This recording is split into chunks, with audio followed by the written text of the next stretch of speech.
최근 2024년 청룡영화제에서 악뮤의 이찬혁이 파노라마와 장래희망을 부른 것이 화제가 되고 있죠. 악뮤의 노래는 워낙에 저도 좋아합니다. 특히 어떻게 이별까지 사랑하겠어 널 사랑하는 것이 이 노래는 제 최애곡인데요. 이찬혁이 쓴 가사는 작가 한강도 극찬했을 정도로 굉장히 깊이가 있습니다. 이찬혁의 부모님이 몽골의 선교사인 것은 다 아실 겁니다. 아버지인 이성근 선교사님은 자녀들의 미래를 다 하나님께 맡겼었다고 합니다. 물론 그 과정에서 많은 시행착오를 겪었었다고도 하죠. 하지만 그 힘든 여정이 이찬혁과 이수연, 이 악동 뮤지션이 탄생하게 된 배경이었을 겁니다.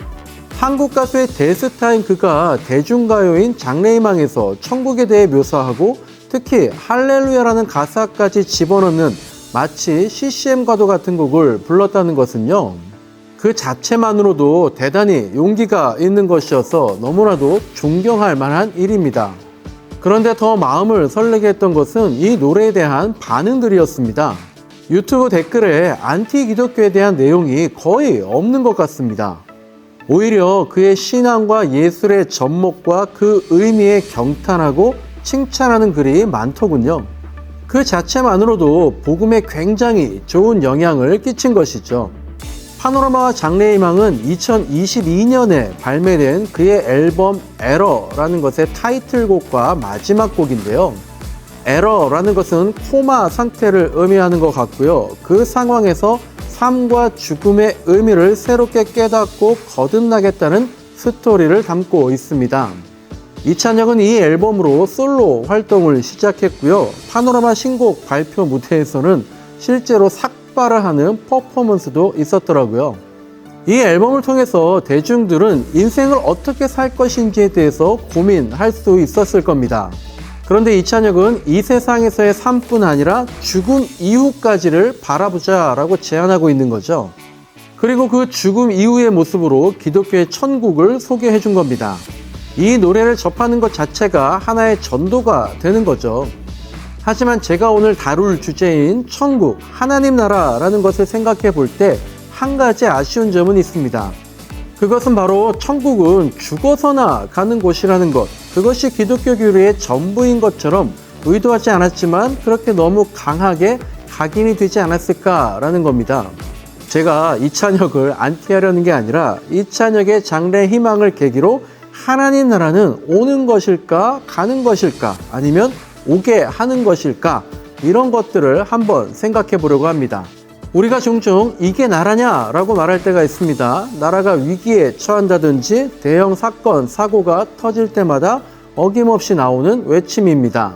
한번 생각해 봤습니다. 이게 나라냐? 이 말의 반대말은 뭘까라는 거죠. 뭐 딱히 정답이 있는 질문은 아닙니다만 이렇게도 한번 생각해 볼 수 있겠습니다. 이런 게 나라다. 이게 제대로 된 나라다. 이게 우리가 꿈꾸는 나라다. 국가는 이래야 한다라는 거죠. 2000년 전 예수님 당시 서기 1세기에 팔레스타인에서 살고 있던 이스라엘 백성들도 똑같은 생각을 했습니다. 그리고 똑같이 외쳤습니다. 이게 나라냐? 라고 말이죠. 그 당시 이스라엘은 로마의 식민지로 있으면서 유대왕 헤롯 대왕에게 착취당하고 또한 같은 민족인 성전의 종교 지도자들에게도 보호받지 못하는 상황이었기 때문입니다. 우리의 일제 식민지 시절과 똑같다고 보면 되죠. 그래서 그들도 생각한 겁니다. 그럼 우리가 꿈꾸는 나라는 어떤 나라인가? 살맛 나는 나라는 어떤 나라인가? 라는 걸 말이죠. 그리고 그 질문에 대해서 우리 민족은 독립을, 주권 회복을 말한 것이고 이스라엘 민족은 하나님 나라다라고 답한 겁니다. 하나님 나라다. 여기에 기본적인 특징은요. 하나님이 지배하시는, 하나님이 통치하신다는 겁니다. 그런 나라가 된다면 그 당시 서기 1세기에 여기저기서 수탈당하고 정말 하루에 한 끼를 겨우 먹고 귀신 들려서 미쳐있고 손발이 망가지고 눈이 보이지 않고 여기저기로 끌려가고 잡혀가고 죽을 병에 걸려있는 그렇게 정말 소망이 없는 삶에서 벗어날 수 있겠다는 그런 나라를 만들자고 한 것이 바로 하나님께 주권을 맡기자라고 하는 하나님 나라 운동이었던 겁니다. 자, 그렇다면 한번 생각해 봅시다. 오늘의 주제입니다. 하나님 나라는 가는 것일까요? 아니면 저절로 오는 것일까요? 아니면 하나님 나라는 오게 하는 것일까요? 결론부터 말씀드리자면 2000년 전에 유대 땅 갈릴리와 예루살렘에서 예수님께서 말씀하신 하나님 나라는 저기 우주 공간 어딘가에 있기는 있지만 우주선으로는 갈 수 없다는, 어딘가 신비로운 공간에 있다는, 우리가 천국이나 천당이라고 하는 그런 미지의 세계로 죽으면 가는 곳이 아니라요, 바로 서기 1세기의 그 갈릴리 유대 땅, 그 역사적 현실에 죽어서가 아닌 살아있을 때에 하나님 나라를 체험하기를 바라는 그런 개념이었습니다. 그래서 예수님이 공생애를 시작하시면서 처음 하신 말씀이 때가 찼다, 하나님 나라가 가까이 왔다 라고 하신 거죠. 그리고 이 가까이 왔다 라는 말을 예수님께서는 이미 왔지만 아직 완성되지 않았다 라는 개념으로 사용하셨는데요. 그러니까 예수님께서 하나님 나라 운동에 참여하셨다라는 것은 하나님 나라를 오게 하자, 완성하자, 그러려면 움직여라, 기도해라, 실천해라, 행동해라 라는 의미였던 겁니다. 이런 관점에서 볼 때 마태복음 13장 말씀을 이해할 수 있는데요. 마태복음 13장에 이런 말씀이 있죠. 하늘 나라는 밭에 숨겨놓은 보물과 같다. 어떤 사람이 그것을 발견하면 제자리에 숨겨두고 기뻐하며 집에 돌아가서는 가진 것을 다 팔아서 그 밭을 산다. 또 하늘 나라는 좋은 진주를 구하는 상인과 같다. 그가 값진 진주 하나를 발견하면 가서 가진 것을 다 팔아서 그것을 산다. 즉 하나님 나라를 오게 하려면 이런 자세로 행동해야 한다, 실천해야 한다, 가만히 있지 말고 움직여야 한다, 기도해야 한다, 저절로 오지 않는다, 이런 말씀을 하신 겁니다. 그래서 예수님은 주기도문을 가르쳐 주시면서 또 그렇게 말씀하신 겁니다. 너희는 기도할 때에 이렇게 말하여라. 아버지, 그 이름을 거룩하게 하여 주시고 그 나라를 오게 하여 주십시오. 하나님 나라를 오게 해달라고 기도하라는 겁니다. 그래서 그 나라를 만들기 위해서 예수님은 부정과 불의한 자들, 기성 기득권자들에게 계속해서 선포해야 한다는 것을 삶으로 보여주신 겁니다. 그런데 오늘날 우리에게 하나님 나라, 천국은 왜 그저 죽으면 가는 어떤 곳이라는 우주적인 종말, 초인적인 재림, 심판이 강조되는 종말, 왜 그렇게만 알게 되었을까요? 그것은 세례 요한 당시에도 그런 묵시적인 종말론이 널리 퍼져 있었고, 특히 바울은 어떻게 보면 시한부 종말론자였고요. 그런데 당시에는 그럴 수밖에 없었던 것이 그 어떤 방법으로도 그 암울한 현실을 극복할 수 없다고 생각했기 때문인 것도 있습니다. 그리고 예수님조차도 역시 단번에 해결되는 어떤 우주적인 재림과 종말, 권능적인 심판에 대해서도 계속해서 말씀하셨을 정도로 당시 유대 땅에서 하나님 나라는 인간이 오게 할 수 있다라기보다는 전능자의 힘으로 오는 것이다. 혹은 하나님 나라는 여기서는 안 되고 죽으면 가는 곳이다 라고 하는 인식이 많이 있었던 겁니다. 물론 저를 포함한 모든 목사와 신학자들은 하나님께서 예배하신 시공을 초월한 천국에 대해서 당연히 믿습니다. 예수님도 그러셨기에 종말에 구원과 심판 그리고 부활을 말씀하신 겁니다. 하지만 오늘 좀 말씀드리려고 하는 것은 예수님은 서기 1세기 유대 땅이라는 역사적 현실 그리고 실제 각자의 삶의 자리에서 어떻게 하면 하나님 나라를 오게 할 수 있을지에 대해서 훨씬 많이 말씀하셨다라는 것을 기억했으면 좋겠다는 겁니다. 톰 라이트라는 신학자는 자신의 책 죽음 이유를 말하다, 성도의 죽음과 천국에 대한 뿌리 깊은 오해들이라는 책에서 이런 말을 합니다. 사람들은 과거에 빈번히 이 하나님 나라 혹은 마태복음이 말하는 하늘나라가 하나님 백성이 죽은 뒤에 가는 어떤 장소, 곧 하늘을 뜻한다고 생각하거나 추정했다.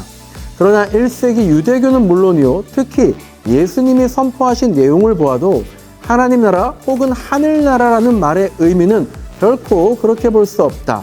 신약 성경에서 하나님 나라라는 말은 늘 어떤 장소가 아니라 하나님이 왕으로서 다스리신다는 사실을 가리킨다. 그리고 그 1세기에 예수님께서 말씀하신 하나님 나라의 의미는 이사야서를 인용한 누가복음 4장에 나타나 있는데요. 주님의 영이 내게 내리셨다. 주님께서 내게 기름을 부으셔서 가난한 사람에게 기쁜 소식을 전하게 하셨다. 주님께서 나를 보내셔서 포로된 사람들에게 해방을 선포하고 눈먼 사람들에게 눈뜸을 선포하고 억눌린 사람들을 풀어주고 주님의 은혜의 해를 선포하게 하셨다. 이것이 바로 구약 때부터 내려오던 하나님이 통치하시는 하나님 나라의 방향성이었고, 예수님은 온갖 기적으로 이런 것들을 이루어 가셨습니다. 그런데 사실 그러니까 우리들에게는 이런 생각이 듭니다. 이런 건 기적을 행하실 수 있는 예수님만 가능하다는 거죠. 그래서 우리는 시도할 엄두조차 내지 않습니다. 그런데 저는 늘 이런 생각을 합니다. 예수님처럼 산다는 것, 하나님 나라를 오게 한다는 것은요, 가능성의 문제가 아니라 당위성의 문제라는 겁니다.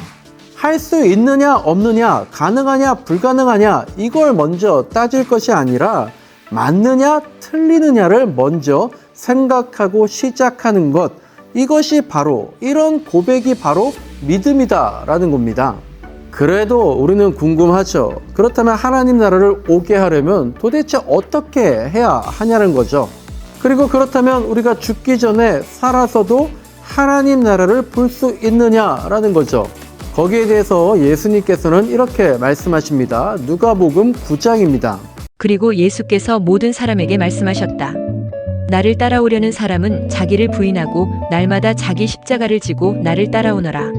누구든지 제 목숨을 구하려고 하는 사람은 잃을 것이요, 누구든지 나를 위하여 제 목숨을 잃는 사람은 목숨을 구할 것이다. 사람이 온 세상을 얻고도 자기를 잃거나 빼앗기면 무슨 이득이 있겠느냐? 누구든지 나와 내 말을 부끄럽게 여기면 인자도 자기의 영광과 아버지와 거룩한 천사들의 영광에 쌓여올 때에 그 사람을 부끄럽게 여길 것이다. 내가 진정으로 너희에게 말한다.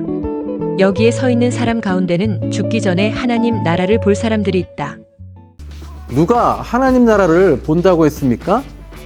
자기를 부인하는 사람, 주님을 위해서 목숨을 잃는 사람, 그런 사람이라면 이미 하나님 나라를 살고 있다는 겁니다.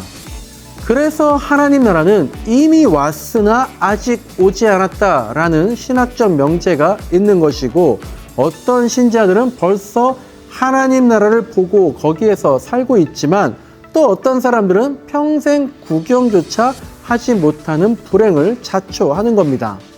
이렇게 생각해 본다면 이찬혁은 처음에 말씀드린 그 노래를 대중들에게 신나게 부르는 것만으로도 이미 하나님 나라를 오게 하고 있는, 이미 하나님 나라를 살고 있다고 그렇게 말씀드릴 수도 있겠습니다.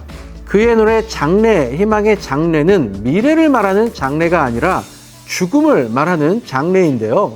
예수님께서 말씀하신 것처럼 주님을 위해서 죽는 삶을 살다 보면 우리도 하나님 나라를 오게 할 수 있을 겁니다. 마지막으로 누가복음 17장 말씀 하나를 더 보겠습니다. 바리새파 사람들이 하나님의 나라가 언제 오느냐고 물으니 예수께서 그들에게 대답을 하셨다. 하나님의 나라는 눈으로 볼 수 있는 모습으로 오지 않는다. 또 보아라, 여기에 있다, 또는 저기에 있다 하고 말할 수도 없다. 보아라, 하나님의 나라는 너희 가운데에 있다. 하나님의 나라가 우리 안에 있다고 합니다. 여기까지 영상을 보신 분들이 하나님 나라에 가는 것을 넘어서 하나님 나라를 오게 해서 이것이 정말 하나님 나라구나 라는 것을 알게 되면 좋겠습니다. 이상 바이블톡, 하나님 나라는 가는 것일까 오는 것일까, 하나님 나라는 오게 하는 것이다 였습니다. 감사합니다.